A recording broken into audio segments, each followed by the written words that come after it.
Bismillahirrahmanirrahim. Pada kesempatan ini saya akan membaca kitab Risalah fil Khauf Minal Maut karya Ibnu Sina. Ada di dalam kitab At-Tafsir Al-Qur'ani wal Lughah As-Sufiyah fi Falsafati Ibni Sina, tafsir Al-Quran dan bahasa mistis atau tasawuf dalam filsafat Ibnu Sina yang disunting oleh Hasan Asy. Dan risalah ini sudah diterjemahkan oleh Dani Ramdhani dengan judul Thanatophobia, Seni Mengelola Ketakutan Berlebih Atas Kematian. Bismillahirrahmanirrahim. Alhamdulillahirrabbilalamin. Wassalatuhu ala nabiyyi wa alihi thahirin. Segala puji bagi Allah, Tuhan semesta alam. Sholawatnya semoga tercurah kepada Muhammad, sang Nabi, serta keluarganya yang suci. Lamma kana a'zamu ma yalhaqul insan minal khaufi wal khaufu minal maut. Karena rasa takut yang melekat pada manusia yang paling besar adalah rasa takut terhadap kematian. Wa kana hazal khaufu aman, dan rasa takut ini bersifat umum. Wa huwa umumuhu asyaddu wa ablagu min jami'il makhawifi, dan pada umumnya rasa takut ini lebih besar dan lebih mendalam daripada semua rasa takut yang lain. Wajaba an akula annal khaufa minal maut laisa ya'ridu illa liman la yadri mal mautu alal haqiqah. Maka saya harus mengatakan bahwa takut terhadap kematian itu tidak akan terjadi kecuali kepada orang yang tidak mengetahui hakikat kematian. Aula ya'lamu ila aina tasiru nafsuhu, atau tidak tahu kemana jiwanya akan pergi. Auli annahu yazunnu innahu idzan halla wa batola tarkibuhu faqadin halat zatuhu wa batolat nafsuhu butlan adamin wadusurin.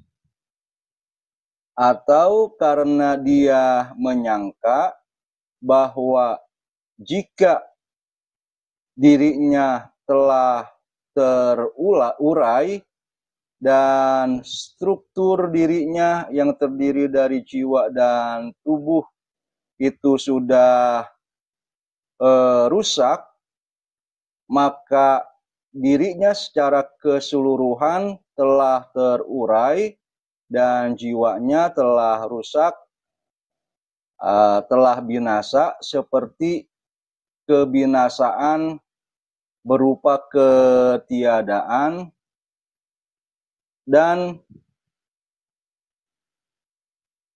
penguraian secara total. Wa innal alama sayabqa ba'dahu sawa'an kana huwa mawjudan aw laisa bimawjudin. Atau dia menyangka bahwa alam akan tetap ada setelah dirinya meninggal dunia, sama saja baik dirinya tetap ada atau tidak ada.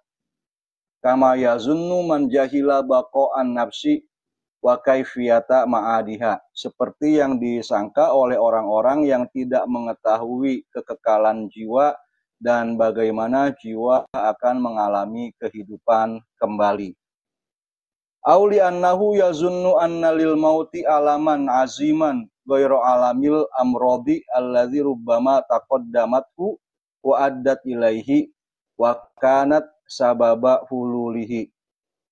Atau dia menyangka bahwa kematian mengandung rasa sakit yang sangat besar yang berbeda dengan sakit-sakit yang boleh jadi mendahuluinya dan menyebabkan kematian dan menjadi sebab tibanya kematian.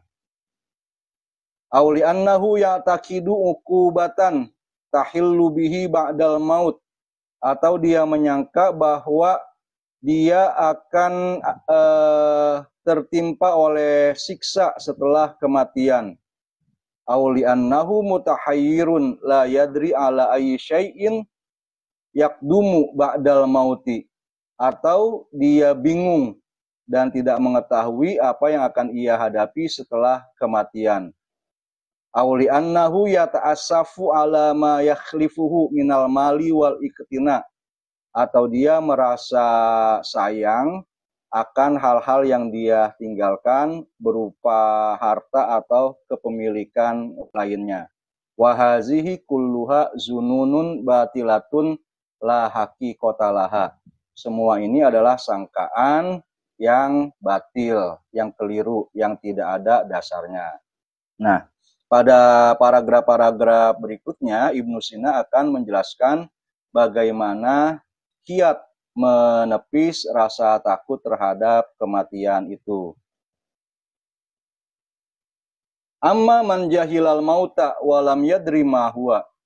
Adapun orang yang takut terhadap kematian dan tidak tahu apa hakikatnya, fa'ana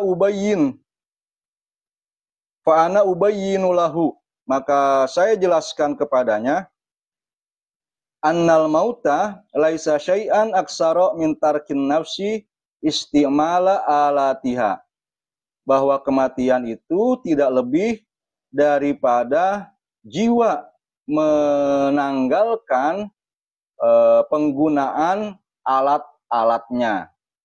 Wahiyal a'dha'ul lati majmu'uha yusamma badanan, yaitu anggota-anggota tubuh yang secara umum disebut sebagai tubuh atau badan. Badan dengan bermacam anggotanya, dengan indera-indera yang ada padanya, itu adalah alat atau instrumen yang digunakan oleh jiwa, misalnya untuk mencari pengetahuan atau untuk melakukan berbagai aktivitas. Itu kematian adalah kondisi ketika jiwa meninggalkan atau menanggalkan atau tidak lagi mampu menggunakan tubuh sebagai alatnya. Kama yatrukus soni'u masalan istimala alatihi, sebagaimana seorang tukang meninggalkan penggunaan alat-alat yang biasa dia pakai dalam pertukangannya. Ada tukang jahit misalnya biasa menggunakan mesin jahit, ada benang, ada jarum. Kemudian ketika dia menjahit, dia gunakan alat-alat itu, lantas dia bisa meninggalkan alat itu. Jiwa juga seperti itu, jiwa punya tubuh. Jiwa bisa menggunakan tubuh. Pada saat sakit penggunaannya menjadi terbatas. Pada saat mati, maka tidak bisa menggunakannya sama sekali. Fa inna jauharon nafsi jauharun goiru jasmaniyun. Sebab substansi jiwa adalah substansi non-fisik. Kita punya tubuh, ini dia. Kemudian kita punya jiwa juga. Apa itu jiwa? Jiwa adalah substansi, tapi goiru jasmani, tapi dia bersifat non-fisik. Karena non-fisik berarti non-materi, bukan berupa materi. Tidak bisa dicerap oleh indera. Laisat arobon, bukan aksiden. Aksiden artinya peristiwa, kejadian yang terjadi pada benda.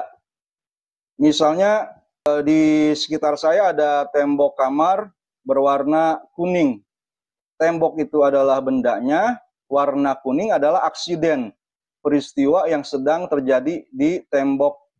Wa innaha goiru fania, jiwa itu tidak fana. Wa hadzal bayanu yahtaju ila ulumin tataqaddamu. Penjelasan tentang hal ini, tentang keabadian jiwa, itu butuh penjelasan. Wa dzalika mubayyanun masyruhun lahu fi maudhihi. Tapi Ibnu Sina mengatakan hal itu sudah saya terangkan, sudah saya jelaskan pada pembahasan yang lain. Jadi pada artikel ini beliau tidak akan menjelaskan atau mengulang penjelasannya karena akan fokus tadi pada tema bagaimana menepis rasa takut terhadap kematian. Fa idza faraqa hadzal jauharul badana. Jika substansi ini, maksudnya jiwa, berpisah dengan badan, bakia, dia akan tetap kekal, bako. Al-bako alladzi yakhussuhu, dengan kekekalan yang sesuai dengan karakternya. Pembatasan ini menunjukkan bahwa Ibnu Sina ingin membedakan antara sifat bako yang kita yakini melekat pada Tuhan dengan sifat bako yang ia sematkan pada jiwa. Tuhan kholik itu bako, kekal. Kemudian makhluk fana, tidak kekal. Tapi pada makhluk ini ada jiwa gitu, yang itu juga akan bako. Tapi dia bakonya al-bako alladzi yakhussuh. Itu dijelaskan oleh Ibnu Sina pada artikelnya yang lain. Watasoffa, dan akan menjadi jernih. Jiwa itu akan menjadi jernih pada saat ia meninggalkan atau berpisah dengan tubuh. Min kaduratit tobi'ah, dari kotoran-kotoran fisik. Wasa'idas sa'adatat tamah, dan dia akan berbahagia dengan kebahagiaan yang sempurna atau utuh. Wala sabila ila fanaihi wa adamihi, dan tidak ada jalan untuk kefanaan dan ketiadaannya. Fa innal jauharo la yafna, karena substansi itu tidak fana. Min haitsu huwa jauhar, dari segi ia adalah substansi. Wala yabtulu zatuhu, dan zatnya tidak akan batil atau tidak akan binasa, musnah. Wa innama tabtulul a'rad, yang akan binasa, yang akan menghilang itu adalah aksiden. Arod tadi, warna kuning di dinding kamar saya bisa berubah menjadi hijau, menjadi putih, atau warna lain. Peristiwa yang terjadi pada diri saya, misalnya rambut, gitu kan, dulu hitam, sekarang putih. Wa innama tabtulul a'rad, yang bisa menghilang adalah aksiden, wal khawas, atau sifat-sifat, wan nusub, dan relasi-relasi. Al idofat, idofat sama nusub itu terjemahnya sama-sama relasi sebenarnya. Tapi kalau dalam logika, misalnya nusub itu atau nisbah itu bisa berupa tabayun, nisbah berbeda sama sekali. Misalnya antara air dengan batu itu nisbahnya tabayun. Kemudian manusia dengan berpikir itu nisbahnya tatobuk, relasinya sama, persis. Atau ada nisbah lagi misalnya al-khusus wal umum mutlak. Wal idofat allati bainahu wa bainal ajsam, idofat antara jiwa dengan tubuh biadadiha, dengan lawan-lawannya. Fa ammal jauharu fala diddalahu, substansi itu kata Ibnu Sina tidak ada lawannya, tidak ada kontraknya, tandingan atau sandingan. Seperti malam siang, itu malam adalah diddun dari siang, gelap terang, itu seperti itu. Nah, jiwa tidak ada didnya, tidak ada padanannya.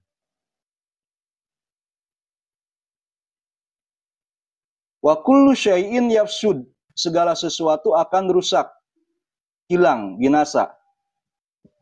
Wa kullu syai'in yafsud, wa kullu syai'in yafsud fa innama yafsudu min diddihi. Segala sesuatu yang rusak atau hilang itu dia rusak karena ada lawannya. Panasnya kopi saya itu bisa dibilang rusak atau hilang karena ada lawannya, yaitu mendingin. Wa anta in ta'ammaltal jauharul jasmani, dan Anda jika Anda renungi substansi yang bersifat fisik, alladzi huwa akhassu min dzalikal jauharil karim, yang sebenarnya lebih hina atau lebih rendah dari substansi yang mulia itu, yaitu jiwa.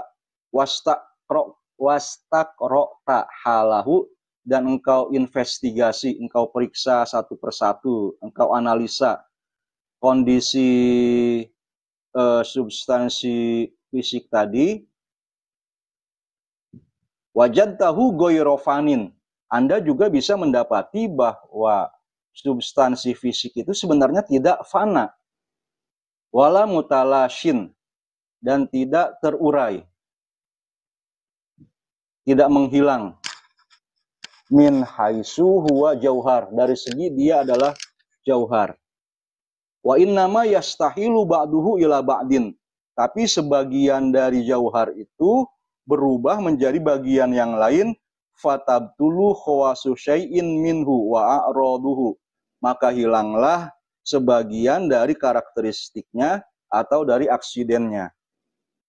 Contohnya begini, dalam fisika ada teori kekekalan materi juga, bahwa materi itu sebenarnya tidak hilang. Misalnya air yang sifatnya cair, kalau Anda panaskan terus-menerus menjadi mendidih, itu kayaknya dipanci hilang. Tapi sebenarnya dia hilang, tidak hilang, karena dia berubah menjadi uap. Itu hanya berubah atribut atau sifat dari materi itu. Fa'amal jauharu nafsuhu, adapun substansinya itu sendiri, fahuwa bakin, itu tetap eternal, tetap kekal. Wala sabila ila adamihi wa butlanihi, dan tidak ada jalan dia menjadi tiada atau menghilang. Wa ammal jauharur ruhani, adapun substansi yang bersifat ruhaniah atau spiritual, allazi la yaqbalu istihalah wala taghayyura, yang tidak menerima terjadinya perubahan atau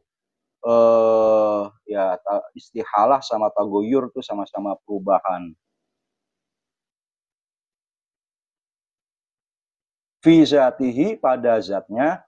Wa innama yaqbalu kamalat wa tamama suratihi, yang bisa terjadi pada substansi spiritual adalah dia menyempurna dan bentuknya semakin utuh. Fa kaifa yutawahamu fihil adamu wat talashi, bagaimana mungkin bisa dibayangkan terjadi ketiadaan atau proses menghilang pada dirinya.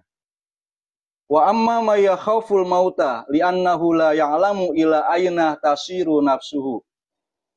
Adapun orang yang takut kepada kematian karena dia tidak mengetahui nasib dirinya setelah kematian, auli annahu yazunnu anna badanahu izan halla wa batolat tarkibuhu faqadin halat zatuhu wa batolat nafsuhu, atau dia menyangka bahwa jika badannya sudah terurai dan sudah menghilang struktur tubuhnya, maka dirinya juga menjadi terurai dan menghilang. Wajahila baqa'an nafsi wa kaifiyatal ma'ad, dia tidak mengetahui kekekalan jiwa dan kaifiat atau tata cara, ya, prosedur adanya kebangkitan kembali. Tadi saya katakan bahwa al-ma'ad ini dalam bahasa akidah itu ya misalnya lebih akrab disebut akhirat, iman kepada hari kiamat. Falaisa yakhaful mauta alal haqiqah, orang itu sesungguhnya tidak takut kepada kematian.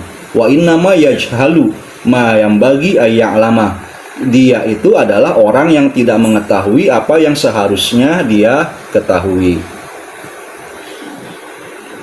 Fal jahlu huwal mukhawwif. Jadi kebodohanlah yang membuat orang itu takut. Allazi huwa sababul khauf, yang menjadi sebab rasa takut. Bukan kematian yang menjadi penyebab takutnya, tapi kebodohannya.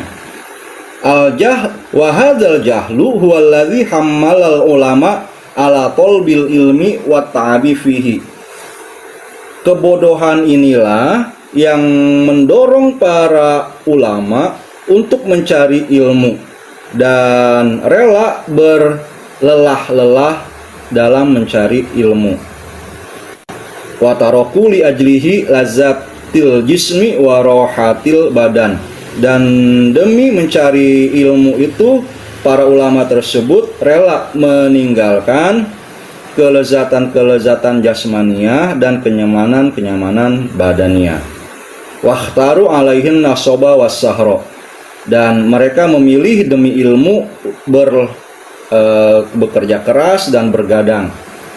Waro'au an-rohatal hakikiyah. Dan mereka memandang bahwa kenyamanan yang sejati allati yustarohu biha minal jahli, yang membuat mereka bisa terbebas dari kebodohan, hiya rohatul hakikiyah, itulah rehat, itulah ketenangan yang sesungguhnya. Wa inna ta'abal hakiki huwa ta'abul jahli. Dan kelelahan yang sesungguhnya adalah kelelahan karena ketidaktahuan. Li'annahu maradun musminun lin nafsi. Karena kebodohan itu adalah penyakit menahun bagi jiwa. Wal bar aminhu kholasun laha. Dan sembuh dari kebodohan itu sama dengan kesehatan bagi jiwa. Warohatun sarmadiyah. Dan kenyamanan yang abadi. Walazatun abadiyah. Dan kelezatan yang abadi. Falamma tayaqqanal hukama uzalika, ketika para hukama tadi disebut oleh Ibnu Sina adalah ulama. Hukama ini juga bisa diartikan sebagai filsuf pada saat itu. Dan kata ini ada di dalam Al-Quran, hikmah. Sehingga kalau kaum muslimin pada abad-abad pertama, ketiga Hijriah itu tidak bersentuhan dengan budaya Yunani, karena mereka membaca kata hikmah di dalam Al-Quran, maka akan ada kajian-kajian seperti filsafat di kalangan umat Islam. Karena ini merupakan perintah dari Quran juga. Hikmah bisa berarti Al-Quran itu sendiri, Yasin wal Quranil Hakim. Quran itu penuh hikmah. Tapi yu'til hikmata mayyasha wa mayyu'tal hikmata faqad utiya khairan katsira. Allah memberikan hikmah kepada orang yang ia kehendaki. Hikmah di situ bisa pengertian yang mendalam. Tema-tema Quran seperti tadi akhirat, kiamat itu menuntut perenungan yang mendalam. Hasilnya adalah hikmah atau filsafat seperti ini. Ketika para ulama, para filsuf atau para pemikir meyakini hal itu, wastabsoru bihi, dan mereka mengerti, istabsoru melihat, basoro melihatnya, wahaja'u ala hakikotihi, dan mereka hajamu ala hakikotihi, dan mereka sudah memeriksa hakikatnya, wawasolu ilar rauhi wa ta'ah, mereka sampai kepada ketenangan dan ketaatan. Ibnu Sina sebagai Syekh Rois di kalangan Masyaiyah peripatetisme, para filsuf rasional di dunia Islam, menyebutkan keimanan kepada akhirat dan ketaatan juga. Hanat alaihim umurud dunya kulluha, maka menjadi ringanlah bagi mereka semua urusan dunia. Wastahqaru jami'a ma yasta'zimuhul jumhuru minal mali wasarwati walazzatil hissiyatil khosisah, dan mereka pun menganggap sepele semua hal yang dianggap berharga oleh halayak, oleh masyarakat secara umum. seperti harta, kekayaan, dan kelezatan-kelezatan indrawi yang rendah. Para filsuf itu adalah orang-orang yang beriman, sekaligus juga misalnya mereka mengamalkan disiplin tasawuf. Teks Ibnu Sina ini menguatkan pendapat apa yang saya sudah sampaikan itu. Ibnu Sina yang dikenal sebagai filsuf rasional menyatakan bahwa para filsuf yang mengenal hakikat jiwa, mengenal hakikat ma'ad atau akhirat, itu akan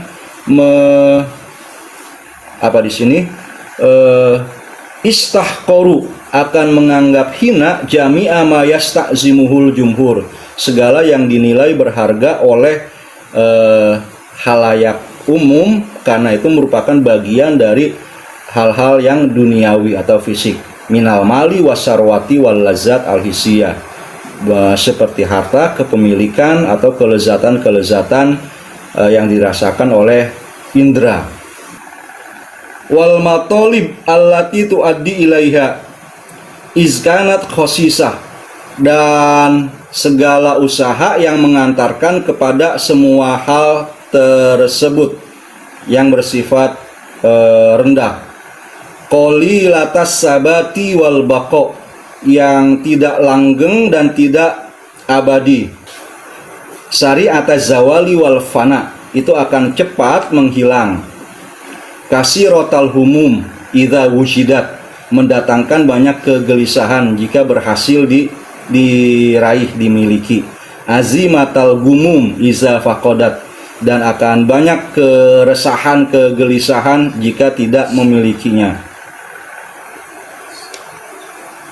Fakta soru minha, tapi karena tubuh kita nggak bisa meninggalkan semua itu, ya, selama kita hidup jiwa kita pakai tubuh, dan tubuh butuh semua itu, maka harus ada yang diambil juga. Dan para hukama, kata Ibnu Sina, iktasoru minha, mengambil hal-hal yang bersifat fisikal, material, dan duniawi itu sebatas alal mikdarid doruri fil hayah, sekadar yang mau nggak mau harus dipakai, harus diambil untuk mempertahankan kehidupan. Yang makan adalah demi fungsinya, menguatkan tubuh. Berpakaian demi fungsinya, melindungi badan dari panas atau dingin. Tidak mengejar misalnya apa sebutannya, tren. Handphone yang lama belum rusak kan sudah muncul tipe terbaru. Nah, yang bodoh akan bersifat konsumeris, belanja terus. Ada uang ya dia beli, nggak ada uang dia pay later atau pinjol bahkan. Kita lanjutkan. Watasallau ala, apa ini watasallau, wataslu anfudulil aish allazi fiha lama zukirat minal uyubi wa malam yuzkar. Mereka membebaskan diri dari gaya hidup yang berlebihan, baik yang sudah saya sebutkan aibnya atau yang belum saya sebutkan. Wali annaha ma'azalika bila nihayah. Selain itu, hal-hal yang bersifat duniawi itu juga bila nihayah, tidak ada ujungnya, tidak ada habisnya. Wazalika annal insana iza balagha minha ila ghayatin tada'at nafsuhu ila ghayatin ukhra.